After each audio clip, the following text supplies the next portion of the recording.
Hello students, welcome to my first class of bridge engineering. ఈ వీడియోలో మన topic box culverts. So box culverts మన bridge ఇంజనీరింగ్లో first chapter. So bridges అంటే జనరల్గా మన రూట్కి ఏవైతే ఆబ్స్టికల్స్ ఉంటాయో ఆ ఆబ్స్టికల్స్ని క్రాస్ చేయడానికి వాటికి అక్రాస్గా మనము రోడ్స్ని కానీ రైల్వేస్ని కానీ మనం ఏదైతే కన్స్ట్రక్ట్ చేస్తామో అటువంటి స్ట్రక్చర్స్ని మనము బ్రిడ్జెస్ అని చెప్పేసి అంటాము. ఫర్ ఎగ్జాంపుల్ ఏదైతే రివర్ ఉంటుందో ఆ రివర్ అనేది మన రూట్కి ఆబ్స్టికల్ అన్నమాట. సో ఆ రివర్ని క్రాస్ చేయడానికి మనం ఒక స్ట్రక్చర్ కన్స్ట్రక్ట్ చేయాలి ఈజీగా. సో పాత్ అదే ఉండాలి, బట్ మనం ఆ రివర్ని క్రాస్ చేసే విధంగా కూడా ఉండాలి. సో అటువంటి స్ట్రక్చర్స్ని బ్రిడ్జెస్ అని చెప్పేసి జనరల్గా అంటాము. అండ్ కల్వర్ట్స్ అంటే ఒక క్రాస్ డ్రైనేజ్ స్ట్రక్చర్ అనమాట. దాని యొక్క టోటల్ లెంగ్త్ వచ్చేసి 6 మీటర్ కంటే తక్కువ ఉంటుంది, మ్యాక్సిమం 6 మీటర్సే. సో ఇది కూడా ఏంటంటే బిట్వీన్ ద ఇన్నర్ ఫేసెస్ ఏవైతే ఉంటాయో వాటి మధ్య. క్రాస్ డ్రైనేజ్ స్ట్రక్చర్స్ అంటే ఇప్పుడు జనరల్గా కెనాల్స్ ఉంటాయి కదా, వాటికి కూడా ఒక న్యాచురల్ స్ట్రీమ్ అనేది ఉంటుంది. సో వాటి వల్ల ఏదైతే డిశ్చార్జ్ ఉంటుందో ఆ డిశ్చార్జ్ని క్యారీ చేయడానికి మనము ఇటువంటి స్ట్రక్చర్స్ని కన్స్ట్రక్ట్ చేయాల్సి వస్తుందన్నమాట. వాటిని బాక్స్ కల్వర్ట్స్ అని చెప్పేసి అంటారు. And box culvert is one of the types of culverts అన్నమాట. సో టోటల్గా box culvert, pipe culvert, RCC, solid slab culvert, ఇటువంటి టైప్స్ ఆఫ్ కల్వర్ట్స్ ఉన్నాయి. కాకపోతే మనకు సిలబస్లో ఉండేది బాక్స్ కల్వర్ట్ మాత్రమే కాబట్టి ఇది మాత్రమే మనం స్టడీ చేయబోతున్నాం. సో ఇక్కడ మనకు పిక్చర్ డిస్ప్లే అయ్యింది, ఇదే బాక్స్ కల్వర్ట్స్ అన్నమాట. సో వీటి యొక్క క్రాస్ సెక్షన్, టాప్ వ్యూ అంతా మనకు క్లియర్గా ఇక్కడ కనపడుతుంది. సో ఈ విధంగా వాటి యొక్క ఓవర్ వ్యూ అనేది ఉంటుందన్నమాట. సో ఇంకా కొన్ని పిక్చర్స్ మనం గమనించినట్టయితే ఈ విధంగా ఉంటాయి కన్స్ట్రక్ట్ చేసిన తర్వాత. So different types of box culverts అనేవి ఎగ్జిస్ట్ అయి ఉంటాయి. నెసెసిటీని బట్టి వాటి యొక్క డిజైనింగ్ అనేది, వాటి యొక్క ఓవర్ వ్యూ అనేది మనం ప్లాన్ బట్టి చేస్తాము. నెక్స్ట్ మనము బాక్స్ కల్వర్ట్లో ఏ కాంపోనెంట్స్ ఉన్నాయో చూసుకున్నట్టయితే ఈ విధంగా టాప్ వాల్ అనేది ఉంటుంది, బాటమ్ వాల్ అనేది ఉంటుంది, అండ్ సైడ్ వాల్ అనేది ఉంటుంది. ఇవి ఎక్స్టర్నల్ ఫేసెస్ మనకు కనిపించేవి. అండ్ ఇన్నర్ ఫేస్ టు, అంటే one side inner face to second side inner face వరకు మధ్యలో ఉండే డిస్టెన్స్ని మనం హారిజంటల్ డైరెక్షన్లో ఉండేది మనం స్పాన్ విడ్త్ అని చెప్పేసి అంటాం. స్పాన్ లేకపోతే విడ్త్ అని చెప్పేసి అంటాం. అంటే విడ్త్ ఆఫ్ బాక్స్ కల్వర్ట్ అని ఇచ్చినా, స్పాన్ ఆఫ్ బాక్స్ కల్వర్ట్ అని ఇచ్చినా దాని అర్థము హారిజంటల్ డిస్టెన్స్. ఏ హారిజంటల్ డిస్టెన్స్? ఇన్నర్ ఫేస్ నుంచి ఇన్నర్ ఫేస్ అనమాట. అండ్ అలాగే inner face to inner face వర్టికల్గా డిస్టెన్స్ చూసుకున్నట్టయితే దాన్ని మనం రైజర్ అని చెప్పేసి అంటాం, లేకపోతే హైట్ అని చెప్పేసి అంటాం. అండ్ లాస్ట్ పాయింట్ హాంచెస్ అని చెప్పేసి ఉన్నాయి. కార్నర్లో మనం చూసుకున్నట్టయితే స్లైడ్గా బెండ్స్ అనేవి ఇచ్చామన్నమాట. సో అవి ఎందుకు ఇచ్చామంటే మనము ఏవైతే లోడ్స్ వస్తాయో మన ఈ బాక్స్ కల్వర్ట్ పైన, ఆ లోడ్స్ వల్ల స్ట్రెస్సెస్ అనేది డెవలప్ అయిపోతాయి కదా. సో ఆ స్ట్రెస్సెస్ అనేది ఒకే చోట డెవలప్ అవ్వకుండా డిస్ట్రిబ్యూట్ అవ్వాలి. ఎప్పుడైతే డిస్ట్రిబ్యూట్ అవుతుందో అప్పుడే లోడ్ సరిగా ట్రాన్స్ఫర్ అవుతుంది. అప్పుడు ఒకే సైడ్ స్ట్రెస్ డెవలప్ అయ్యి అక్కడ ఫెయిల్యూర్ అవ్వడానికి అవకాశం ఉంటుంది అనమాట. సో ఆ విధంగా లోడ్ని ట్రాన్స్ఫర్ చేయడానికి ఈ విధంగా హాంచెస్ అనేవి ప్రొవైడ్ చేస్తాం. హాంచెస్ అంటే ఏదైతే వర్టికల్ హైట్ ఉందో మన ఇచ్చిన బెండ్కి వర్టికల్ హైట్ అన్నమాట. సో ఈ హాంచెస్ ఇవ్వడం అనేది కంపల్సరీ కాదు, అవసరాన్ని బట్టి ఇస్తూ ఉంటాము. సో ఇవి బాక్స్ కల్వర్ట్ సంబంధించిన బేసిక్ పాయింట్స్ మనం తెలుసుకోవాల్సింది మన డిజైన్లో వెళ్ళే ముందు. సో ఒక ఎగ్జాంపుల్ మనం తీసుకున్నట్టయితే design reinforced concrete box culvert having a clear ventway of 3 meter by 3 meter. The superimposed dead load on the culvert is 12.8 kN per meter square. Live load is estimated as 50 kN per meter square. Density of soil at site is 18 kN per meter cube. Angle of repose is equal to 30 degrees. Adopt M20 grade concrete and Fe 415 HYSD bars అంటే high yield strength deformed bars. Sketch the details of reinforcement in the box culvert. The design should conform to the specifications of IRC అంటే Indian roads Congress. So ఈ given పారామీటర్స్తో నాకు ఒక reinforced concrete box కల్వర్ట్ని design చేయమని చెప్పేసి అడగడం జరిగింది.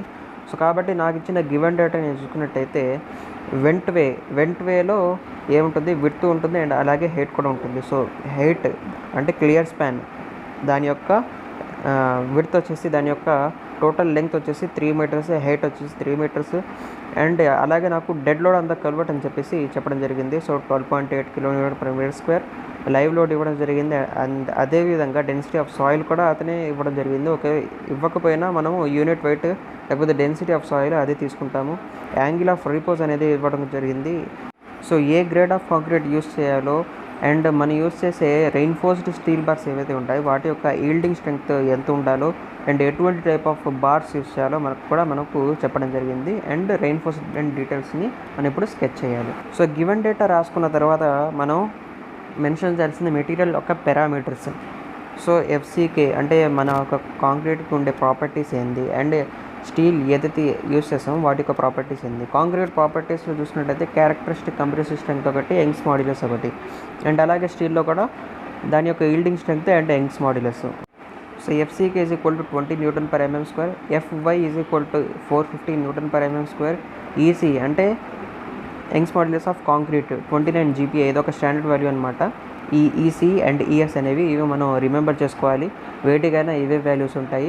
So కాబట్టి EC is equal to 29 GPa and ES is equal to 200 GPa. 200 GPaని మనం ఇన్ టర్మ్స్ ఆఫ్ Nm/mm² రాస్తే 2 × 10⁵ అవుతుంది. ఓకేనా. దాని తర్వాత ఇక మాడ్యులర్ రేషియోని ఆల్ఫా ఈతో డినోట్ చేయడం జరిగింది. సో కాబట్టి ఈఎస్ బై ఈసీ చేస్తే మనకు ఆ మాడ్యులర్ రేషియో వాల్యూ కూడా వచ్చేస్తుంది. That is 6.89. ఇది నా సెకండ్ స్టెప్. థర్డ్ స్టెప్లో నేను ఏం చేస్తానంటే dimensions of box culvert. Box culvert యొక్క డైమెన్షన్స్ని నేను ఓవరాల్గా అడాప్ట్ చేయాలి. సో ఫస్ట్ ఆఫ్ ఆల్ అతను మనకి థిక్నెస్ మెన్షన్ చేయలేదు కాబట్టి ప్రతి మీటర్ స్పాన్కి 100 mm థిక్నెస్ ఉంటుంది అని చెప్పేసి నేను అడాప్ట్ చేసుకుంటున్నాను. సో ఓవరాల్గా నా థిక్నెస్ 3 మీటర్స్ కాబట్టి, అంటే 3 మీటర్స్ దాని యొక్క స్పాన్ కదా.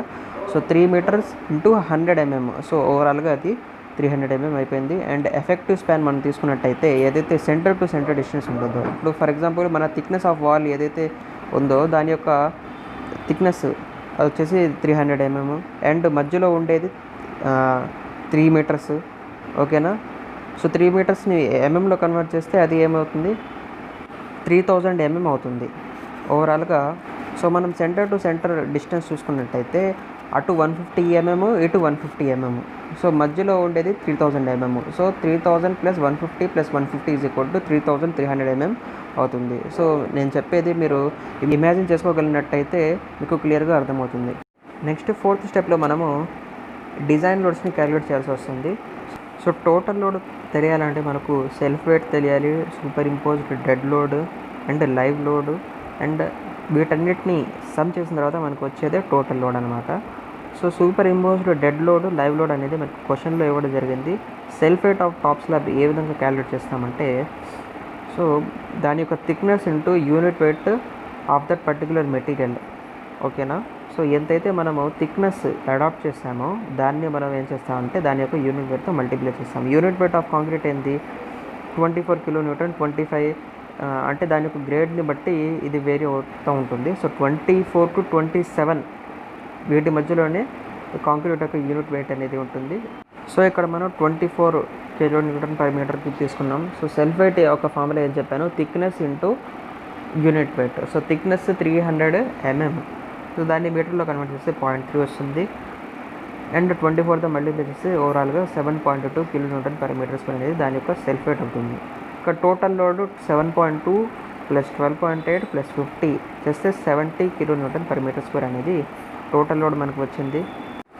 నెక్స్ట్ ఇవి మాత్రమే కాకుండా బాక్స్ కల్వర్ట్ పైన మిగతా కాంపోనెంట్స్ ఏవైతే ఉన్నాయో వాటి వల్ల కూడా దానిపైన వెయిట్ అనేది, లోడ్ అండ్ ప్రెషర్ అనేది యాక్ట్ అవ్వడం జరుగుతుంది. సో మనం చూసుకున్నట్టయితే weight of vertical side walls, so side walls యొక్క వెయిట్ కూడా దానిపైన యాక్ట్ అవుతూ ఉంటుంది. సో ఈ weight of vertical side walls ఎలా వస్తుందంటే మనం దాని యొక్క థిక్నెస్ని యూనిట్ వెయిట్తో మల్టిప్లై చేయాలి. యూనిట్ వెయిట్ అంటే మనకు kN/m³ వస్తుంది. మనకు కావాల్సిందే కిలోన్యూటన్లో. సో కిలోన్యూటన్లో కావాలంటే దాన్ని మనం ఏరియాతో మల్టిప్లై చేయాలి. ఏరియా అంటే థిక్నెస్ ఇంటూ దాని యొక్క విడ్త్, లేకపోతే విడ్త్ ఇంటూ థిక్నెస్ ఎలాగైనా కానీ. థిక్నెస్ వచ్చేసి 0.3 × 3.3 దాని యొక్క విడ్త్ అనమాట. అండ్ 24 అనేది దాని యొక్క యూనిట్ వెయిట్, అంటే యూనిట్ వెయిట్ ఆఫ్ కాంక్రీట్ చేస్తే ఓవరాల్గా మనకు 24 kN వచ్చింది మనకు ఓవరాల్గా ఈ weight of vertical side walls. m² చేసినట్టే మనం 3.3ని ఇంక్లూడ్ చేసేవాళ్ళం కాదు. నెక్స్ట్ ఇక మనం చూస్తున్నట్టయితే యాంగిల్ ఆఫ్ రిపోజ్ మనకు క్వశ్చన్లో ఇవ్వడం జరిగింది. That is 30 degree. Height of soil fill, so ఇది మనం డిటర్మైన్ చేసుకున్నాం 3.3 మీటర్స్. అండ్ అదేవిధంగా సాయిల్ యొక్క ప్రెషర్ కూడా మన బాక్స్ కల్వర్ట్ పైన యాక్ట్ అవుతుంది కాబట్టి దాని యొక్క ప్రెషర్ని కూడా మనం డిటర్మైన్ చేయాలి. దాని యొక్క ఫార్ములా వచ్చేసి WH × 1 - sin⁵/1 + sin⁵. అంటే మనకు క్వశ్చన్లో సాయిల్ యొక్క డెన్సిటీ మెన్షన్ చేయడం జరిగింది కదా. సో అదే ఇక్కడ W అనమాట. సో అది kN/m³ ఉంది. So W = 18 kN/m³. సో మనం kN/m²లో మనం ప్రెషర్ని మెన్షన్ చేస్తాము. సో కాబట్టి హెయిట్తో దాన్ని మల్టిప్లై చేయాలి. So W into H into 1 - sin phi by 1 + sin phi దాని యొక్క యాక్టివ్ ఎర్త్ ప్రెషర్ యొక్క ఫార్ములా. ఇది మనం సాయిల్ మెకానిక్స్లో లాస్ట్ యూనిట్లో చదివి ఉంటాము, జియోటెక్నికల్ ఇంజనీరింగ్లో. సో ఓవరాల్గా మనకు సాయిల్ ప్రెషర్ ఆ విధంగా వాల్యూ సబ్స్టిట్యూట్ చేసిన తర్వాత వచ్చిన వాల్యూ వచ్చేసి 20 kN/m². ఇక టీటా అంటే ఫై అంటే ఇక్కడ యాంగిల్ ఆఫ్ రిపోజ్, అది కూడా మనకు క్వశ్చన్లో ఇవ్వడం జరిగింది. నెక్స్ట్ ఈ సాయిల్ ప్రెషర్ కాకుండా యూనిఫామ్ లాటరల్ ప్రెషర్ అనేది కూడా దీనిపైన సబ్జెక్ట్ అవుతూ ఉంటుంది, దాని యొక్క ఎఫెక్ట్ కూడా ఉంటుంది. సో ఒకటి వచ్చేసి uniform lateral pressure due to dead load and live load అయితే, ఒకటి వచ్చేసి సర్చార్జ్ వల్ల వచ్చే యూనిఫామ్ లాటరల్ ప్రెషర్. సో రెండింటికి ఫార్ములా ఒకటే, ఏంటంటే load into active pressure. Active pressure 1 - sin phi by 1 + sin phi. Load అనేది మనకు ఏవైతే లోడ్స్ యాక్ట్ అవుతున్నాయో, ఇప్పుడు for suppose uniform lateral pressure due to effect of super impose dead load and live load అని చెప్పేసి చెప్పారు. అంటే డెడ్ లోడ్ ఎంత, లైవ్ లోడ్ ఎంత, దాని యొక్క కలయికతో ప్రెషర్ ఎంత యాక్ట్ అవుతుంది. So 50 + 12.8, dead load 12.8, live load 50 into 1 - sin phi by 1 + sin phi చేస్తే ఓవరాల్గా నాకు 21 kN/m² వస్తుంది. అండ్ అలాగే సర్చార్జ్ వల్ల అంటే ఒకటే కాబట్టి, that is super imposed dead load మాత్రమే దానిపైన ఎక్స్టర్నల్గా యాక్ట్ అవుతుంది కాబట్టి ఇంకేమీ లేవు కాబట్టి 12.8 మాత్రమే తీసుకుంటాము. సో అది దాన్ని ఆ వాల్యూని సబ్స్టిట్యూట్ చేసిన దాని తర్వాత మనకు వచ్చే యూనిఫామ్ లాటరల్ ప్రెషర్ వచ్చేసి 4.26 kN/m². అండ్ ఇదే కాకుండా వాటర్ ప్రెషర్ యొక్క ఇంటెన్సిటీ కూడా మన బాక్స్ కల్వర్ట్ పైన యాక్ట్ అవుతుంది. ప్రెషర్కి ఫార్ములా ఏంటంటే unit weight into height. Unit weight of water that is 9.81 kN/m యాక్చువల్గా. సో అది అప్రాక్సిమేట్గా 10కి ఈక్వల్ ఉంటుంది కాబట్టి 10 వేసుకుంటున్నాం. అండ్ నెక్స్ట్ వచ్చేసి హైట్ మనకు తెలిసిందే, box culvert centre to centre distance that is 3.3 metres. ఓవరాల్గా 33 kN/m² అనేది ఇంటెన్సిటీ ఆఫ్ వాటర్ ప్రెషర్ మనకు వచ్చింది. సో ఈ వీడియోలో ఎంతవరకే, మళ్ళీ నెక్స్ట్ పార్ట్ కూడా ఇదే వీడియోలో చెప్తే లెంగ్తీ అయిపోతుంది కాబట్టి ఈ వీడియోలో జస్ట్ పార్ట్ 1తో నేను ఆపిస్తున్నాను. నెక్స్ట్ నేను పార్ట్ 2లో దీని ఒక కంటిన్యూషన్ కూడా చెప్తాను. So stay tune for my upcoming videos.